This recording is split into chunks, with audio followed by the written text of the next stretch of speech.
What is up, my friends? You are very welcome along to Sunday night's Anfield Agenda Transfer News Roundup. Over the course of this video, I'm going to give you the latest on the breaking news that Virgil van Dijk's representatives have apparently held talks with Al Hilal in London. We're also going to give you the latest on Liverpool's pursuit of Antoine Semenyo and a couple of other players.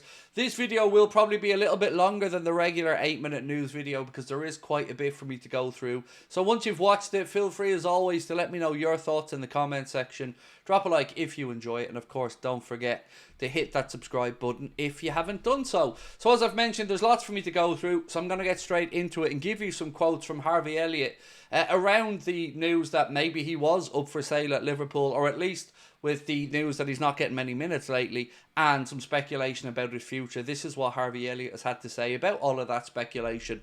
Absolutely, I want to stay, said Harvey Elliott. Liverpool is my club. Liverpool is my team. I want to fight for my place, fight for my position in the team. I'm going to do what it takes, do as much as I can. Help the team out when it's possible. It's down to me to put in the effort, the hard work, the desire to make that achievement. I'm not going to give up. I'm going to keep fighting, and who knows what might happen.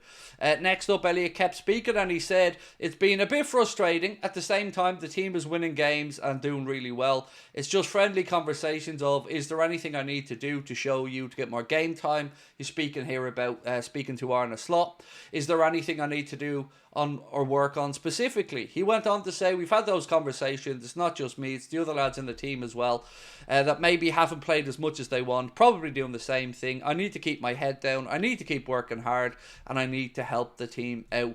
I love those fighting words from Harvey Elliott, and I hope he does start to get his opportunities, and that opportunity may well come against Lille in the Champions League on Tuesday night. So well done, Mr. Elliott, on that one. So moving on now to Liverpool's interest in Antoine Semenyo, what we can say is that one option has certainly been ruled out, and that option is the swap deal, or the partial exchange of Ben Doak. The newspaper in Bournemouth have said that this is absolutely not going to happen. Bournemouth are admirers of Doak, but that are knocking it on the head, the idea of a potential swap deal involving Doak going one way, Semenyo going the other, and of course some money. So Liverpool may have to keep tabs on the 25-year-old a little bit longer, but I'd love to know what you guys think of the idea of Semenyo coming into the Reds. I'm kind of on the fence about it. I can see that he has something about him. He certainly knows where the goal is. But it is a massive step up to go from the likes of Bristol then to Bournemouth and then come to Liverpool Football Club. But doesn't mean it is impossible. So what are you saying? Would you take Semenyo at Liverpool? And also your thoughts on the whole Ben Doak situation would be much appreciated as well. Now, the Virgil van Dijk negotiations. This is something that when I read it, I was a little bit surprised with, but also maybe he's trying to force the issue, like I've said about Mohamed Salah and the links with him to Al Hilal. Maybe he's trying to just give the club a little wake-up call here, and this is what's been reported. So, according to Peace in the Echo, they say Van Dijk is reportedly in talks with Saudi Pro League club Al Hilal over a transfer this summer. Now, before I move on to speak about the rest of what's happened here, I do think it's pertinent to point out that he should be talking with other clubs in case he doesn't get a deal at Liverpool Football Club. So I'm not going in on Virgil here for 1 second, but again, my frustration is at our club about not getting these contracts sorted out. So this piece here said he had been expected to put pen to paper on a new 2-year deal at Anfield, but is yet to do so. According to journalist Ahmed Al-Ajan, Al Hilal are in serious negotiations to sign Van Dijk in the summer in what will be a huge blow to Arne Slot. Go on to say the serious negotiations have begun with Liverpool's Dutch defender to sign him in the summer before the Club World Cup in America, which of course they're going to be taking part in, and another reason why they'd like Mohamed Salah to be there. And the journalist went on to say, according to sources, Al Hilal president Fahad bin Nafel has already met with the player's agent in London for discussion. So, again, I don't know what our club are at. I don't know what the latest status is of these, but as that was pointed out, there was an expectation a 2-year extension would be signed, and I don't know what's going on at the minute. But again, it is concerning because we don't want Virgil van Dijk, Mohamed Salah, or indeed Trent to be leaving. So let us know your thoughts on this. Do you think it's Virg maybe, or his representative I should say, because Virgil's going to be concentrating on the football end of things. Is it his agent maybe trying to jolt Liverpool into action or showing that there are other options there? whatever it is still a frustrating situation we find ourselves in right now with none of these players signed up for next season. Right, we move on now to Germany and a little bit from Joshua Kimmich's situation. German outlet TZ have said that Liverpool have begun informal talks with the Bayern Munich player. They go on to say Kimmich has been with Bayern since 2015, but his current deal expires at the end of the season, although he still remains a key player for Vincent Kompany and is yet to agree a new deal.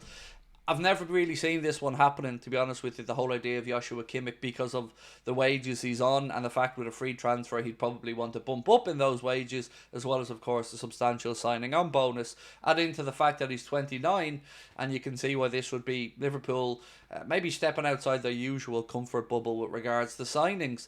Now, this is a bit of a mad one, and it's coming from Fakahe, so take this with, I would say, a massive pinch of salt, but I'd say go out to your kitchen and get the big salt, because that's how much you're going to need for this. And they say that Liverpool are one of the clubs to have registered an interest in Real Madrid midfielder Brahim Diaz, formerly, of course, I believe, of Manchester City, if my memory is not mistaken.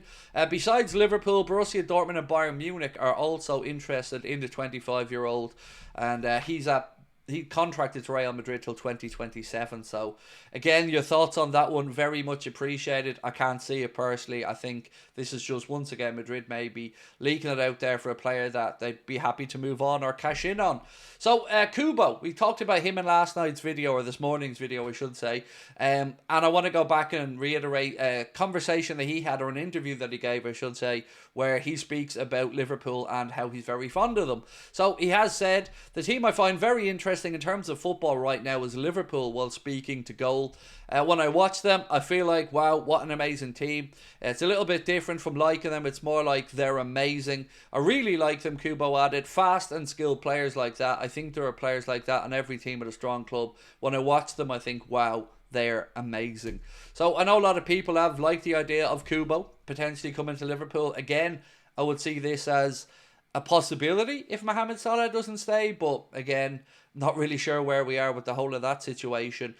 So let me know your thoughts on the Kubo situation. Would you take him at Liverpool? Do you think he's good enough? Is he consistent enough? Would be one of my questions. Now we're going to move on to Rayan Cherki, because as I mentioned, this is going to be a busy video with lots of bits and pieces in it. This piece here said that Liverpool have an opportunity to sign him for a cut price fee this month. Lyon are in a financial mess, as I've reported many times before. L'Equipe report that they have to find £147 million, or about €185 million, to avoid relegation down to the second division of French football. Sky Sports Germany report that Lyon have a verbal agreement with Cherki that would see him be allowed to leave for a fee of around £19 million, £19 million.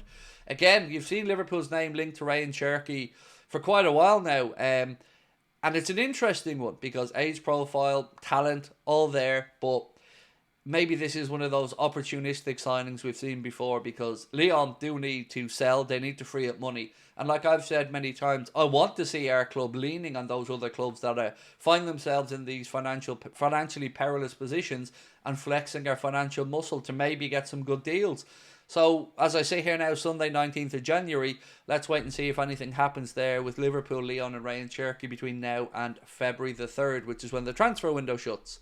Darwin Nunez has been posting as well, post Brentford, and I love it. I love the attitude from Darwin, and I'm sure you guys are going to as well. Speaking post-match after the game against Brentford, he said, I don't throw the towel in. I won't throw the towel in. If I have to say one more time after training to practice my definition, I'm going to be doing it. It's a rough patch, but I'm always focused, and I'm always going to give everything for Liverpool Football Club. So he certainly looks like he wants to stay. He certainly looks like he wants to keep going and be a success. So let me know in the comment section, is this situation savable for Darwin Nunez, or do you think that maybe Arne Slot has already made his mind up and in the summer we'll see him move on? We've already spoken about the interest in him from Al Hilal and some of those offers that have apparently come Michael Edwards' way, so let's wait and see what happens here.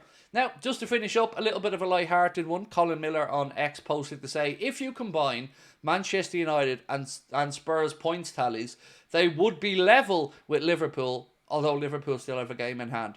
So Liverpool basically many points on the board as Spurs and Manchester United. And United, by the way, lost today at home to Brighton. So I guess the revival's over for the time being. So that is it, ladies and gentlemen, for this evening's Anfield Agenda News Roundup. Do want to know your thoughts in the comment section. Thank you everyone for your support as well. And we'll be back tomorrow with some more content. Until then, enjoy the rest of your Sunday and thank you for watching. Bye-bye.